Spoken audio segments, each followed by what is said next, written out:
बिस्मिल्लाहिर्रहमानिर्रहीम। अस्सलाम वालेकुम। साइंस एंड नेचर के देखने सुनने वालों को वेलकम कहती हूँ। आई होप कि आप सब ठीक ठाक खैर खैरियत से होंगे और अल्लाह ताला से दुआ है कि आप सबको ठीक ठाक और खैर खैरियत से रखे। आज का हमारा टॉपिक है एबनॉर्मेलिटीज़, हार्मोन से रिलेटेड जितने एबनॉर्मेलिटीज़ है आज हम जो है वो एबनॉर्मेलिटीज़ पे एक शॉर्ट वीडियो जो है बनाएंगे।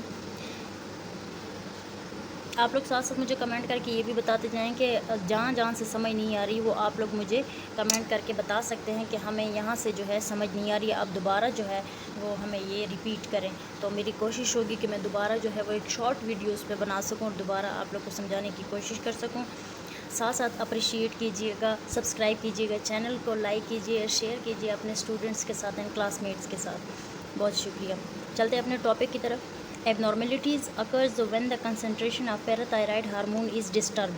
ठीक है, जब पैराथायराइड हार्मोन जो है उसकी कंसनट्रेशन डिस्टर्ब होगी तो क्या होगा कि एबनॉर्मेलिटीज़ जो है वो डेवलप होंगी, वो सामने आती है। Some of these are as under, कुछ जो है वो हाइपोपैराथायराइडिज्म, हाइपरपैराथायराइडिज्म। ठीक है, hypoparathyroidism when their concentration of calcium is less than normal in blood called hyperparathyroidism. these causes the disease called tetany, due to which the concentration of calcium in blood decrease and bones increase than normal से जब increase होगी concentration जो है calcium की, blood में decrease हो जाएगी और बोन्स में इंक्रीज़ हो जाएगी, तो उस कंडीशन को हम क्या कहते हैं? हाइपोपैराथायराइडिज्म। एंड हाइपरपैराथायराइडिज्म क्या कहते हैं? When the concentration is increased then normal concentration, that is called hyperparathyroidism। अच्छा जी, कह रहे हैं कि जब कंसंट्रेशन हाइपर पैराथायराइडिज्म में क्या होता है कि जब कंसंट्रेशन जो है वो इंक्रीज़ हो जाएगी नॉर्मल से, तो हम इसको क्या बोलेंगे? हाइपर पैराथायराइडिज्म बोलेंगे। और इस कंडीशन में कैल्शियम जो है वो इंक्रीज़ हो जाती है ब्लड में और बोन्स में जो है वो डिक्रीज़ हो जाती हैं। ठीक है, जबकि हाइपो पैराथायराइडिज्म में क्या था कि वो बोन्स में इंक्रीज़ हो जाते हैं, ब्लड में कैल्शियम की जो कि मकदार है वो डिक्रीज़ हो जाती हैं। इसको जब इंक्रीज़ हो जाएगी बोन्स ब्लड में और डिक्रीज़ हो जाएगी बोन्स में कैल्शियम की मकदार, तो हम उसको क्या कहेंगे? हम उसको कहेंगे हाइपर पैराथायराइडिज्म। ठीक है, अब जो है ये विच काज द फॉलोइंग डिजीज़। अब हाइपर पैराथायराइडिज्म कौन से डिजीज़ काज करता है? इसमें सबसे पहले रैकेट्स हैं।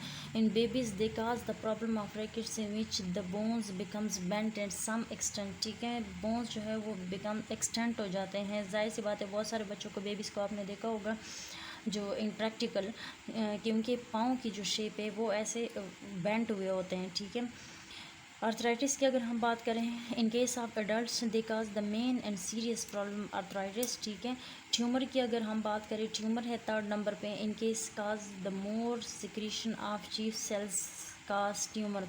जब चीफ सेल्स की जो मकदार है वो उनकी जो सिक्रीशन है वो मोर हो जाएगी, ज़्यादा हो जाएगी, तो हम उसको क्या बोलते हैं?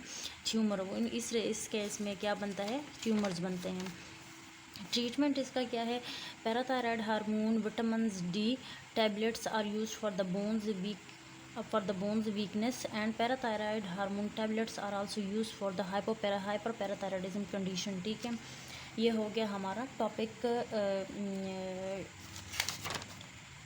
एबनॉर्मेलिटीज़ का, यहाँ पर पूरा होता है। अब जो है हम अल्टीमो ब्रांचियल ग्लैंड की बात करते हैं। इस पर एक शॉर्ट नोट लिखे हुए हैं मैंने अपने बनाए हुए नोट्स से। ठीक है, इनमें बहुत बड़े बड़े इस पे नोट्स बने हुए हैं, बहुत बड़ी बड़ी बुक्स लिखी हुई हैं, लेकिन यहाँ जो है मैंने जो चैप्टर है उसको थोड़ा सा कम किए। जो मेन चीज़ें हैं वो यहाँ मैंने निकाली है। ठीक है, ताकि आप लोगों के लिए आसानी हो। Ultimo branchial glands, these glands have also the function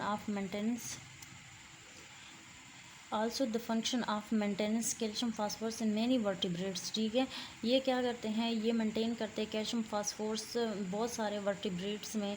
इनका फंक्शन क्या है कि ये कैल्शियम और फास्फोरस को मेंटेन रखते हैं, इनकी मकदार को मेंटेन रखते हैं। इन फिशेज़ की अगर हम बात करें, S parathyroid is absent in fishes. Now the question is arise how the concentration of calcium is control in fishes. ठीक है, फिशेज़ में कह रहे हैं कि थायराइड हार्मोन जो है पैराथायराइड हार्मोन जो है वो एब्सेंट है फिशेज़ में, तो उसमें जो है कैल्शियम की मकदार जो है वो कैसे कंट्रोल होती है? क्वेश्चन ये बनता है। ठीक है, the answer is that the fishes the pharyngeal pouches is arises for the maintenance of calcium concentration। ठीक है, आंसर आपको यहीं पे ही मिल जाता है कि जो फिशेज़ में फेरेंजियल जो पाउचेस है वो क्या करते हैं, उनका काम है कि वो कैल्शियम जो कंसनट्रेशन है उसको मेंटेन रखें। In mammals, some scientists believe that these glands, sometimes present or not in cases of mammals, at embryonic stages, ultimobranchial glands are present, but later on these glands are converted into chief cells and thyroid glands। ठीक है, कह रहे कि कुछ scientist जो है वो believe कर रहे हैं कि सम टाइम जो है ये जो अल्टीमोब्रांचियल ग्लैंड्स है वो प्रेजेंट नहीं होते मैमल्स में, लेकिन जो एम्ब्रियनिक स्टेज है उस पे जो है एम्ब्रियन जो अल्टीमोब्रांचियल ग्लैंड्स है वो प्रेजेंट होते हैं, एंड आगे जाके ये ग्लैंड्स जो है वो कन्वर्ट हो जाते हैं चीफ सेल्स में एंड थायराइड ग्लैंड्स में। यहीं पे हमारा ये चैप्टर जो है वो एंड होता है। कहीं से कोई समझ ना आई हो तो आप लोग कमेंट करके पूछ सकते हैं। तब तक के लिए इजाज़त दीजिएगा। अल्लाह हाफिज़।